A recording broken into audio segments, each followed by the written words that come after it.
Halo semuanya, dan selamat datang kembali. Hari ini kita akan bedah tuntas salah satu teknik kendali yang paling fundamental.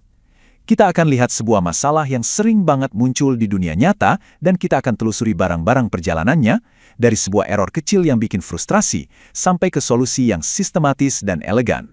Pernah nggak sih Anda merancang sebuah sistem kendali dan kelihatannya udah hampir sempurna tapi kok ada aja sedikit error yang nggak mau hilang? Sistemnya udah dekat banget sama target tapi nggak pernah bener-bener nyampe. Nah, pertanyaan inilah yang jadi inti dari semua yang akan kita bahas hari ini. Oke, ini dia peta perjalanan kita. Pertama, kita bakal kenalan sama si biang keroknya, yaitu steady state error. Terus kita akan temukan solusinya lewat aksi integral yang punya ingatan super. Tapi ternyata solusi ini malah nimbulin jebakan baru yang namanya win up. Tenang, kita bakal lolos dari jebakan itu dengan teknik anti win up. Dan terakhir, kita akan belajar cara meracik semuanya biar pas dengan metode tuning Ziegler-Nichols. Oke, kita mulai dari akarnya dulu ya. Kita harus benar-benar paham nih, kenapa sih kita butuh controller yang lebih pinter dari sekedar controller proporsional biasa? Kontrol proporsional atau P-control itu simple dan responsif. Bayangin aja cruise control di mobil. Makin jauh kecepatan dari target, makin kencang juga gasnya diinjek. Simple kan? Masalahnya, hampir selalu ada sisa error kecil yang bandel.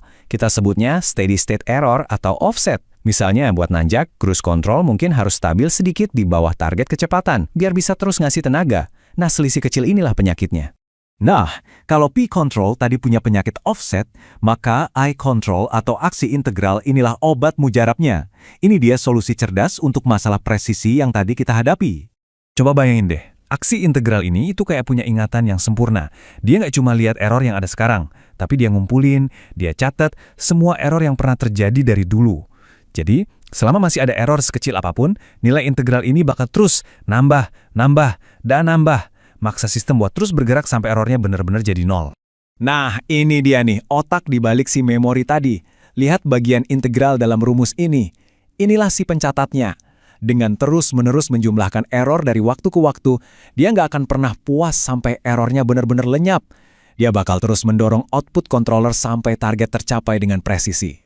Intinya, ya ini, aksi integral adalah jaminan kita untuk dapat presisi sempurna, terutama untuk target yang tetap.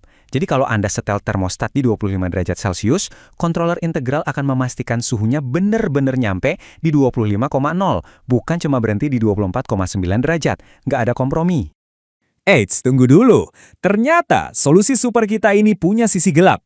Di dunia nyata, solusi ini bisa menciptakan masalah baru, dan kadang-kadang masalahnya ini jauh lebih parah dari yang pertama. Coba bayangin, controller Anda teriak ke motor buat muter lebih cepat dari kecepatan maksimumnya. Atau nyuruh katup buat ngebuka lebih lebar padahal katupnya udah kebuka 100%. Nah, kira-kira apa yang terjadi sama si memori integral kita tadi, waktu permintaannya itu nggak mungkin dipenuhi oleh dunia fisik. Nah, inilah yang kita sebut integrator wind-up. Jadi, memori integral kita yang tadinya pinter, sekarang jadi naif.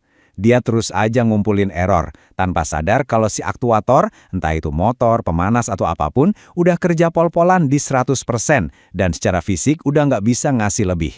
Akibatnya, nilai integralnya jadi bengkak, meledak ke angka yang super besar dan nggak masuk akal. Dan ini dia nih bahayanya. Ketika target akhirnya tercapai, atau gangguan hilang, nilai integral yang udah terlanjur bengkak tadi nggak bisa langsung kempes. Hasilnya, overshoot yang parah banget. Sistemnya bakal ngelewatin targetnya jauh banget dan butuh waktu yang super lama buat bisa stabil lagi. Ini masalah serius di lapangan. Tapi tenang, para insinyur itu cerdas. Mereka sudah menemukan cara buat keluar dari jebakan ini. Yuk kita kenalan sama teknik anti-wind-up, sebuah fitur penyelamat yang bikin kendali integral jadi bisa diandalkan. Jadi intinya kita butuh semacam rem pengaman. Anti-wind-up ini pada dasarnya bilang ke integrator, integrator, stop dulu deh ngitungnya. Soalnya aktuator kita udah mentok nih. Ini cara kita buat ngejaga nilai integral tetap waras dan realistis. Ada beberapa jurus cerdas buat ngelakuin ini. Yang paling populer itu integrasi bersyarat. Simpelnya, kita pause aja proses penjumlahan error pas aktuator lagi di batas maksimum. Ada juga yang langsung membatasi nilainya, atau pakai metode yang lebih canggih seperti back calculation. Dan inilah hasilnya, bedanya kerasa banget. Dengan mencegah nilai integral jadi liar, kita bisa memangkas habis overshoot gede yang disebabkan oleh wind-up. Sistem jadi jauh lebih stabil, lebih aman, dan lebih bisa diprediksi. Bahkan saat digeber sampai batas kemampuannya. Oke, sekarang kita udah punya controller PI yang canggih plus aman. Tapi muncul pertanyaan berikutnya. Gimana cara nentuin angka yang pas buat parameter Pi dan I-nya? Nah, disinilah seni kali tuning berperan. Daripada kita pusing nebak-nebak angka, metode Ziegler-Nichols ini ngasih kita semacam resep yang sistematis. Ini pendekatan yang sangat praktis. Bisa kita coba langsung di sistemnya buat dapetin setelan awal yang udah cukup bagus. Caranya itu lugas banget. Pertama, kita matikan dulu bagian integral I dan derivatif D. Jadi sistemnya cuma pakai pi kontrol.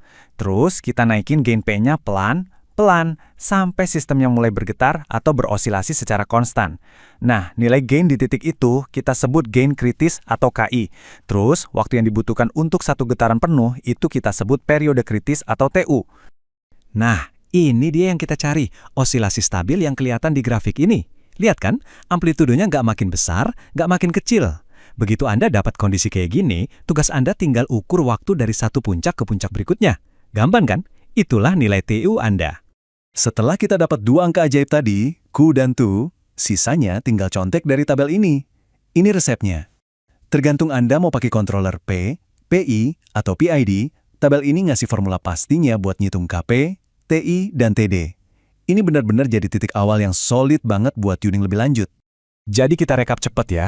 Kita mulai dari masalah offset di pi control, kita beresin pakai aksi integral, si integral malah bikin masalah baru namanya wind-up yang akhirnya kita jinakan pakai anti-wind-up. Dan terakhir, kita belajar cara meracik resepnya pakai metode Ziegler-Nichols. Lengkap kan? Metode Ziegler-Nichols ini brilian dan sudah terbukti puluhan tahun. Tapi ini jadi bikin kita mikir kan, kalau metode yang berbasis aturan aja bisa seefektif ini, kira-kira seberapa jauh lebih baik lagi sebuah sistem yang bisa belajar dan nyetel dirinya sendiri pakai AI? Itu topik menarik untuk lain waktu. Terima kasih sudah menyimak.